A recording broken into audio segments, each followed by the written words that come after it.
Assalamualaikum students. Today is our topic is greenhouse effect. अब सबसे पहले हम ये देखेंगे कि ग्रीन हाउस होता क्या है। इफेक्ट्स की बात तो हम बाद में करेंगे, सबसे पहले ये देखेंगे कि ग्रीन हाउस होता क्या है। ग्रीन हाउस के लिए हम एक ग्रीन शीट यूज करते हैं, उसको हम green sheet plastic green sheet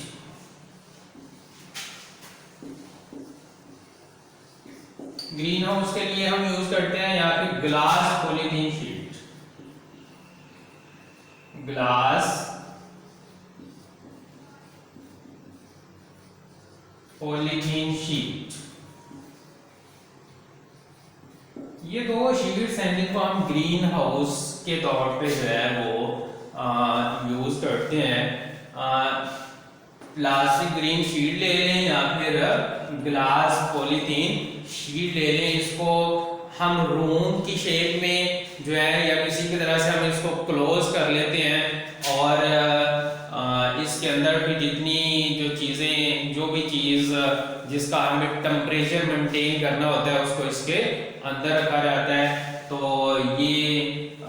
जो प्लास्टिक ग्रीन शीट है या फिर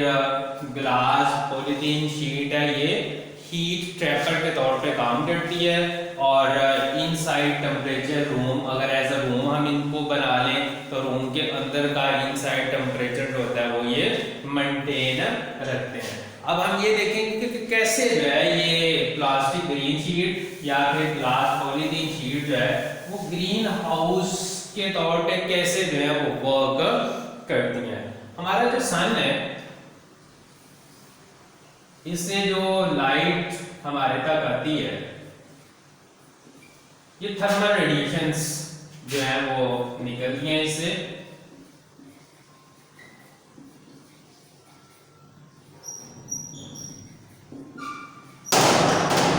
थर्मल रेडिएशंस निकलती हैं लाइट की सन से। इनके अंदर दो तरह की जो है वो रेडिएशंस होती हैं थर्मल रेडिएशंस के अंदर, इंफ्रारेड,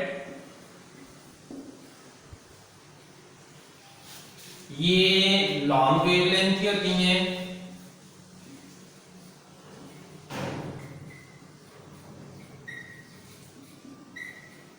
लॉन्ग वेवलेंथ की ये रेज होती हैं, और दूसरी होती हैं अल्ट्रावायलेट।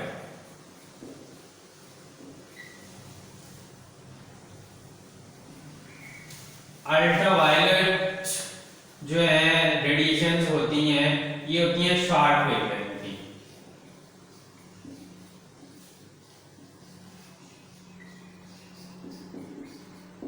शॉर्ट, हमारा सन जो है वो उससे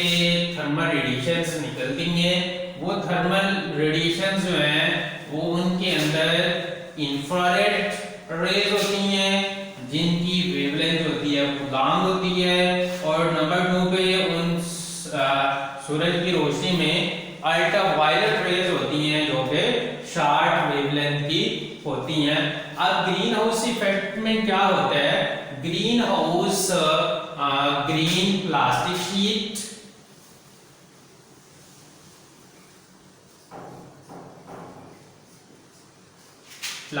शीट या फिर ग्लास पॉलीथीन शीट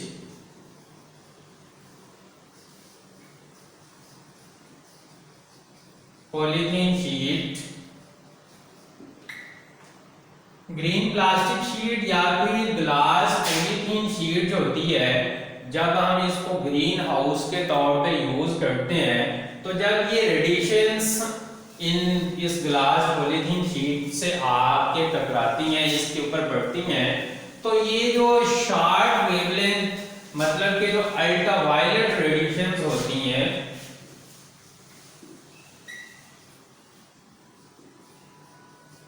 अल्ट्रावायलेट जो रेज होती हैं, इनको ये पॉलीथीन शीट जो होती है इनको अलाउ करती है अपने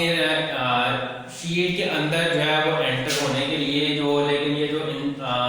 इंफ्रारेड जो लॉन्ग वेवलेंथ की होती हैं, इनको को ये अलाउ नहीं करती हैं, तो वापस रिफ्लेक्ट हो जाती हैं। लेकिन जब अल्ट्रावायलेट रेज जो हैं वो पॉलीथीन शीट के अंदर या ग्रीन हाउस के अंदर जो है वो जब दाखिल हो जाती हैं, एंटर हो जाती हैं, तो ये इनसाइड टेम्परेचर को, फॉर एग्जांपल ये हमारे पास एक शीट है, ये हमने एक हाउस बना लिया हुआ है, हमने जो है वो ग्रीन हाउस बना लिया हुआ है, इसमें जो अल्ट्रावायलेट रेडिएशंस आके एंटर होंगे, इनको ये अंदर एंटर होने देगी और अंदर का टेम्परेचर जो होगा वो मेंटेन करेगी।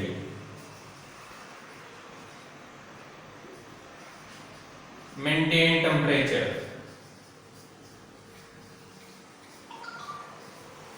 अंदर टेम्परेचर जब मेंटेन हो जाएगा तो इस हाउस के अंदर जो भी चीजें होंगी, प्लांट्स वगैरह जो होंगे,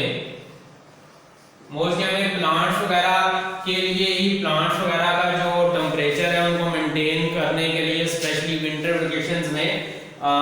प्लांट्स का टेम्परेचर मेंटेन करने के लिए हमें जो है वो ग्रीन हाउस जो है वो बनाने पड़ते हैं। तो इसके अंदर ये जो प्लांट्स हैं, ये जब इनका टेम्परेचर मेंटेन हो जाता है तो ये लॉन्ग वेवलेंथ की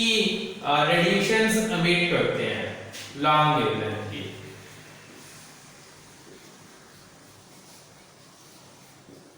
लॉन्ग वेवलेंथ मतलब कि इंफ्रारेड जो है वो, जो इनसे रेडिएशंस निकलती हैं वो लॉन्ग वेवलेंथ की होती हैं। अब लॉन्ग वेवलेंथ की जो रेडिएशंस होती हैं उनको ये शीट अलाउ नहीं करती, ना एंटर होने के लिए अलाउ करती है और ना रूम से बाहर निकलने के लिए जो है वो अलाउ करती है। तो वो दोबारा से ये जो लॉन्ग वेवलेंथ की रेज होती हैं, जो रेडिएशन प्लांट से निकलती हैं, वो इस पॉलीथीन शीट से टकराने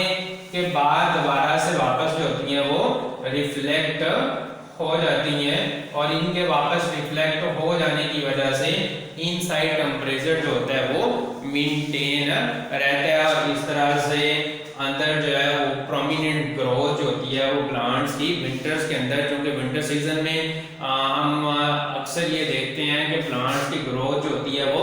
रुक जाती है या बहुत ज़्यादा जो है वो बड़ी मुश्किल से ग्रोथ इनकी हो पाती है। लेकिन जब ग्रीन हाउस इफेक्ट में, ग्रीन हाउस के अंदर जब टेम्परेचर मेंटेन हो जाता है, टेम्परेचर के मेंटेन रहने की वजह से प्लांट्स जो होते हैं वो बड़ा इजीली जो है वो ग्रो करते हैं। तो इस तरह से ग्रीन हाउस जो है वो टेम्परेचर को मेंटेन करता है। ये तो बात हो रही थी एक ग्लास पॉलीथीन शीट की या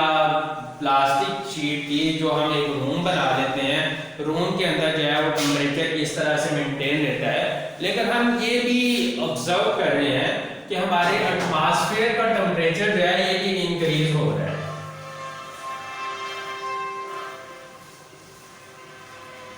atmosphere temperature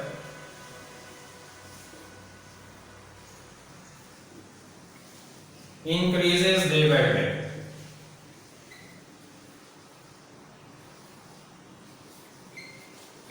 Day by day. Why? क्यों ये ऐसा हो रहा है?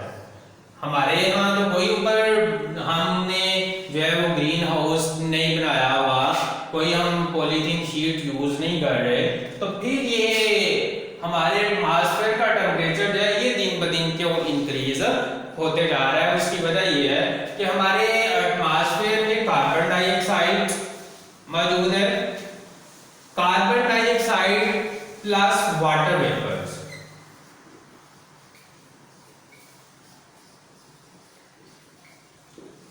हमारे एटमॉस्फेयर में ये दोनों चीजें ग्रीन हाउस का वर्क करती हैं, ये पॉलीथीन शीट का वर्क करती हैं, ये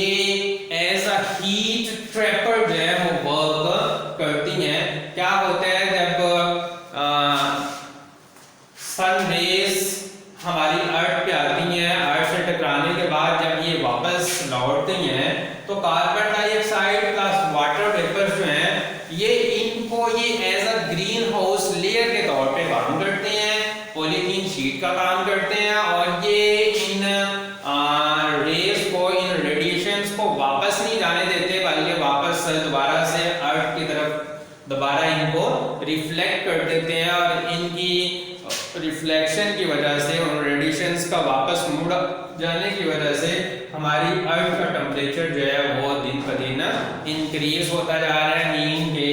कार्बन डाइऑक्साइड और वाटर वेपर जो है ये हमारे एटमॉस्फेयर में हमारी अर्थ के लिए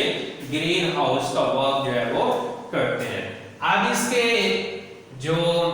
हमारी अर्थ का टेम्परेचर दिन ब दिन इंक्रीज होता जा रहा है, इससे इफेक्ट्स क्या जो है वो हमारी अर्थ के ऊपर कौन से इफेक्ट्स जो है वो हम देख रहे हैं। तो इधर एक क्वेश्चन आ रहेगा बट इसको हम जो टेम्परेचर के इंक्रीज होने की वजह से जो हमें प्रॉब्लम्स फेस हो रही हैं उसको हम नाम देते हैं ग्लोबल वार्मिंग का। कार्बन डाइऑक्साइड की कंसंट्रेशन दिन ब दिन चूंकि इंक्रीज होती जा रही है हमारे एटमॉस्फेयर के अंदर, चूंकि जो हमारी फैक्ट्रियां जो है और इस तरह की बाकी बहुत सारी चीज़ें जो है वो ऐसे वर्क कर रही हैं जिनकी वजह से कार्बन डाइऑक्साइड जो है वो हमारे एटमॉस्फेयर में इंक्रीज होती जा रही है। तो इसके इंक्रीज होने की वजह से हमारे यहाँ जो है वो